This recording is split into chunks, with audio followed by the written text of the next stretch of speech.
The Oregon Ducks historically have not been known for their defensive prowess. The former Pac-12 was notorious for not having many great defenses and it being easy to score points in that league. But over the past few seasons, Dan Lanning has gotten this team ready for Big Ten football and has done a fantastic job of acquiring talent for the defensive side of the ball. And they have a number of incredibly intriguing defensive players in this draft class. One of my favorite guys in the draft is linebacker Bassa. Bassa is a player who was a former safety, converted linebacker, and he shows some really high-end traits to be an absolute monster at the NFL level. How high could he hear his name called in the 2025 NFL Draft? That's what we will be discussing in today's video. But hey guys, if you guys are new to the channel, consider hitting that like and subscribe button. Also, be sure to check out my Patreon page, where for $5 a month, you guys will get exclusive access to my in-depth draft guide and big board, with over 500 different scouting reports and evaluations. You'll be able to find all of my Combine and Pro Day numbers, player stats, and much more data as we get closer to the NFL Draft, and it truly is one of the best resources on the market. Leave a comment and let me know which prospects you guys want to see in a future video, and without further ado, let's get into it. Bassa has been at Oregon since 2021 and has been a really solid player for the Ducks defense. In 2023, he had 53 total tackles, 31 run stops, an interception, a pass breakup, and 27 pressures on the season. He came back to school for one more year and had some ups and downs in 2024.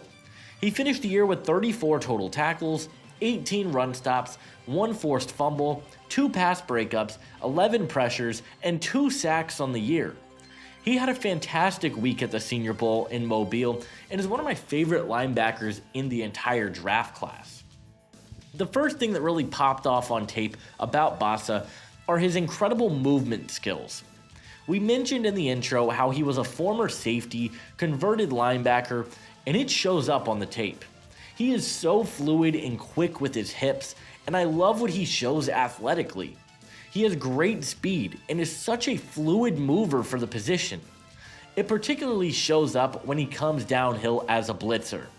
Dan Lanning did an incredible job of finding ways to get him into the backfield, and he displayed some incredible burst and quickness to get into the backfield and make a play on the quarterback. I also thought his quickness and speed showed up in the run game. If a running back was able to get outside the numbers, Bassa showed really good track down speed in the run game, and I think he's one of the better athletes at the linebacker position in the draft class. In coverage, Bassa shows the safety background. He is a super disciplined player who can play in both man and zone coverages. He reads the quarterback's eyes incredibly well in zone, and he shows some really nice instincts to close on the football. But I think in man coverage is where I was most impressed. He shows physicality, and he has the athleticism to stick with running backs or tight ends out of the backfield, which I love to see. I would argue outside of Jahad Campbell, Bassa might be the best coverage linebacker in the draft class, and I absolutely love what he showed in that department. As a tackler, Bassa is incredibly consistent. He shows very sound technique when wrapping up, and he doesn't miss many tackles in the open field. He had a 9.6% missed tackle rate in 2024, which is a really solid number for a linebacker. Like I mentioned, he has really great technique, and he is a consistent tackler who does a great job of wrapping up in all phases of the game. Bassa's size is going to be one of the biggest wild cards. He's listed at 6'1", 226 pounds, and has 31 5/8 inch arms. He doesn't necessarily have the size that you look for in a middle linebacker, which is primarily where he played for the Ducks. He also doesn't have the longest arms in the world, and I'm very curious how teams are going to view that at the next level. That's not an area that I am particularly concerned about, and it is not pushing me away from drafting him, but I know certain teams will have their reservations. I think as a run defender, there are some areas Bassa needs to get cleaned up. He has some struggles at consistently getting off of blocks in the run game, and a big part of that is because he doesn't do a great job of helping to set the edge.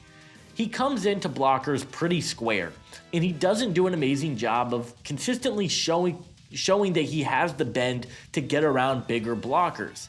It's very strange because when he's utilized as a blitzer, he's really good at getting off blocks and getting into the backfield. He's slippery. But as a run defender, there were some inconsistencies at getting off of blocks that I would just like to see get better from him.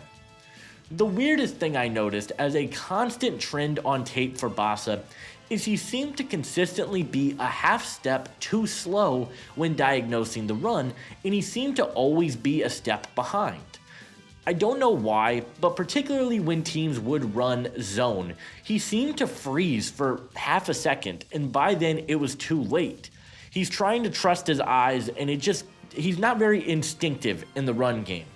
The 33rd team wrote it best. He is more robotic in the run game than he is instinctive, and I love that quote because it describes him perfectly.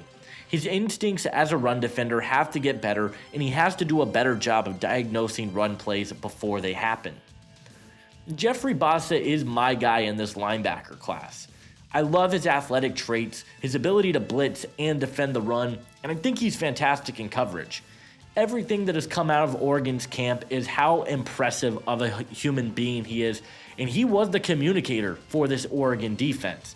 I think he's flying under the radar in this draft class, to be quite honest with you guys. And if he can clean up a couple of areas in his game, particularly in run defense, I think he could be an absolute steal. He's my number 4 linebacker in the draft class and my number 89 overall prospect in the draft. In terms of a scheme fit, Bassa works best to me as a weak side linebacker and a guy who can crash downhill. Play as that downhill threat where he can pin his ears back, make plays happen in the run game, be dialed up as a blitzer where there aren't going to be as many blocking assignments, and I think that's where he's going to thrive at the next level. Obviously, I'd love for him to be playing a middle linebacker, but I just don't think he has the size for that at the next level, so I'd like to see him play in a weak side role, and I think he will be very impactful there. My player comparison for Jeffrey Bassa is Los Angeles Chargers linebacker Daiyan Henley. Henley was a dynamic athlete when coming out of Wazoo who shares some very similar measurements to Bassa. Both of them are quick downhill run defenders, can cover well, and are really dynamic when dialed up as blitzers, and I think Bassa is a very similar prospect to how we viewed Henley in 2023. Jeffrey Bassa has serious range. He's a fantastic athlete with everything that you want in terms of coverage and blitzing ability. He does need to get better at being a more consistent run defender, but ultimately, I believe that Jeffrey Bassa will be a top 100 pick in the 2025 NFL Draft.